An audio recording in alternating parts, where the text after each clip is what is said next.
Today we're going to make an easy but elegant dessert called a pavlova. It's basically a French meringue that you bake in the oven until it's crispy on the outside and soft and pillowy on the inside. And then we're going to stuff that with some lemon curd and also top it with macerated berries and a little bit of whipped cream. So it's just the perfect dessert. Let's get into it. So we're going to start with our egg whites. Go ahead and put your egg whites in the bowl.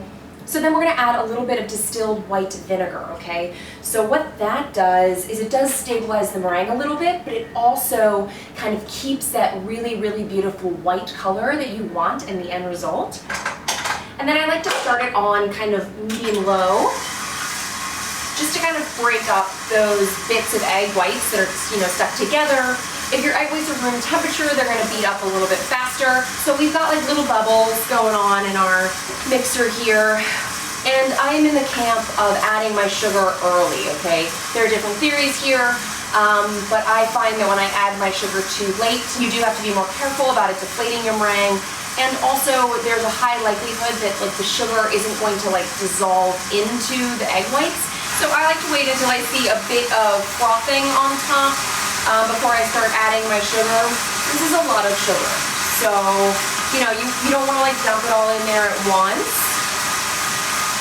I do find that even despite my best efforts of adding the sugar, I do get a little bit, sometimes chunks of sugar on the side, and so I do just stop it and scrape that down so that you don't get any like big pieces of sugar in your final meringue.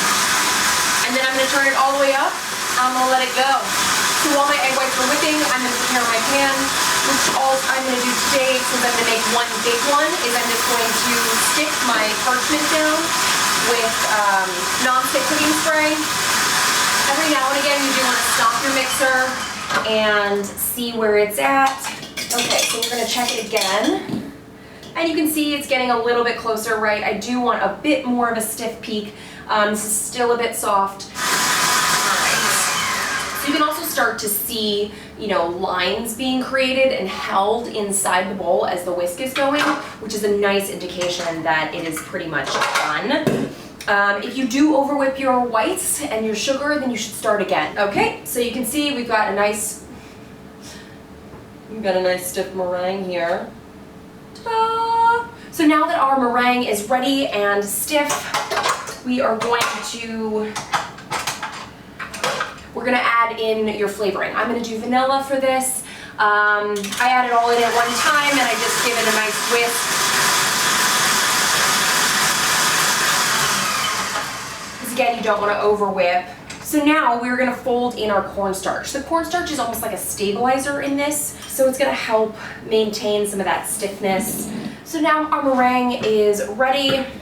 You can make these into any shape you'd like. I'm going to make one large one here in the center. So you do want to make sure that it's kind of flat on top, that you have somewhere to put your filling or whatever you're going to put inside. You can also, sometimes creating a divot in the center helps it bake better. You don't want to mess with it too long though, because you do want to get it in the oven. The longer egg whites sit, the less they're going to do their job later. So I'm going to go ahead and pop this in my preheated oven. I've preheated it to 200 degrees Fahrenheit. I'm going to pop this in, and then after 40 minutes, I'm going to turn off my oven. And then I'm going to let it sit there for about an hour. Okay? So that's our plan for this little guy, because that's how you get that crispy outside and that kind of chewy interior. So, how do you know when your pavlova is done and you're ready to turn off the oven? So, great question. So glad you asked. You touch it. I gently open the door and then I gave it a little a little tap to see if a skin had formed on the outside. So there was a skin, but it was not hard. So it was like a soft skin, which tells me that it's almost done, but not totally done. So I just turned my oven off. It took about 15 minutes for the outside of my pavlova to get a crust, which just means when I touched it gently that it had resistance, it felt firm and like a baked meringue. So And then I shut my oven off, and I'm gonna let it continue to kind of sit in the warm oven for about an hour. And then I will take it out and I will let it cool at room temperature completely before I serve it. So while our pavlova cools, we are going to just cut up a bit of fruit. Whatever you have is great. In the winter, citrus is super nice. And then we're going to just macerate it, and that way it'll be all nice and juicy by the time we are ready with our pavlova. So I'm not going to do anything super exciting with these. I'm just going to kind of slice them into pieces that you could eat easily in one bite, because it's supposed to be kind of a fun, easy dessert. Okay, so I've got some strawberries in there. I'm going to put some blackberries. I'm going to put blueberries later. I don't like to, blueberries get a little mushy sometimes. The only thing you need to macerate berries is sugar. The sugar kind of pulls the water out of the fruit and creates that nice, juicy kind of sauce. I like to add a little bit of lemon juice with mine, fresh squeeze, just because I like that kind of like jolt of tartness. It's also going to go really nicely with our lemon curd. You can also use citric acid if you have that and you don't have lemons on hand. I like to just taste and see if my flavors are balanced, because it also depends on the fruit and how sweet the fruit is. Just going to put a little bit more lemon juice in here, and then we're just going to let this sit until we're ready to plate it. We are ready to finish our pavlova. So I'm going to put it on this pedestal. You can put it on any sort of cake stand or large plate, whatever suits your fancy. That's what you should do. I'm going to use a big offset spatula to kind of loosen the bottom, because it does kind of stick to the parchment. So for my pavlova today, I am going to do a bit of lemon curd. I'll post the link to that recipe up there.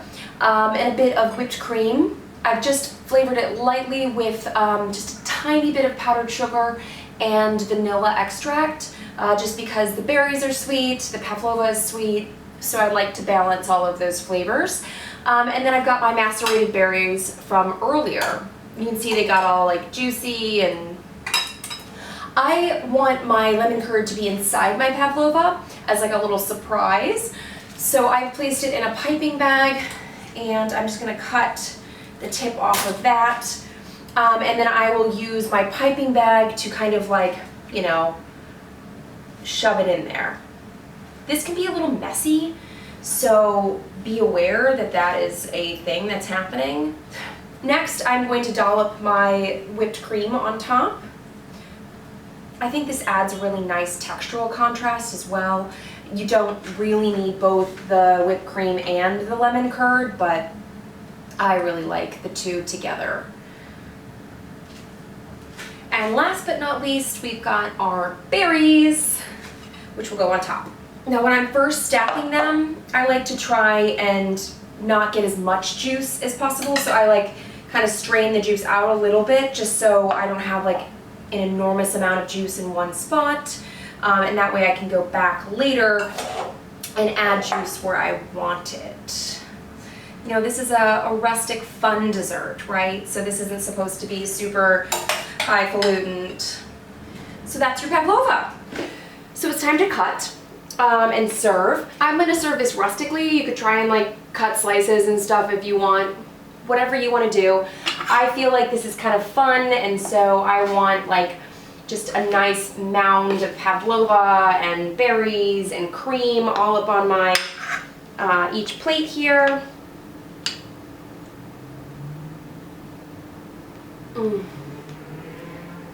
There's some tang from the lemon curd and from the berries, the lemon juice we put in the berries, and it's like creamy from the whipped cream and the inside, but a little bit of crunch from the outside of the pavlova with like fresh fruit, and oh, it's everything I love in dessert. This is actually one of my favorite desserts, and I make it all the time at the restaurant. Best.